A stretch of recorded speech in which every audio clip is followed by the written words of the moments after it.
ইভসড্রপ মানে লুকিয়ে কারোর কথা শোনা বা আড়ি পেতে কারোর কথা শোনা। এটি একটি ভার্ব বা ক্রিয়া যার 5টা ফর্মস হলো ইভসড্রপ, ইভসড্রপড, ইভসড্রপড, ইভসড্রপিং, ইভসড্রপস। মনে রাখবে অ্যাকর্ডিং টু টেন্স ইভসড্রপ, ইভসড্রপড, ইভসড্রপিং বা ইভসড্রপস যেটাই তুমি ইউজ করছো তার সাথে অন প্রিপোজিশনটা ইউজ করবে।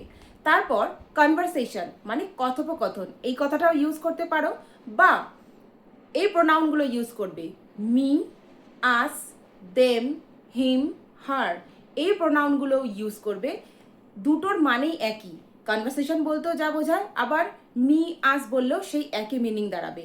যেমন she is eavesdropping on us, সে আমাদের কথোপকথন আড়ি পেতে শুনছে।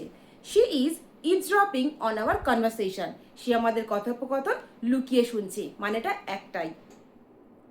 Let's see some more sentences. My neighbor always eavesdrops on our conversation. আমাদের নেইবার সব সময় লুকিয়ে আমাদের কথোপকথন শোনে। আমি কখনোই অন্যের কথোপকথন শুনি না। I never eavesdrop on others' conversation. সে দরজার আড়াল থেকে আমাদের কথোপকথন শুনছে।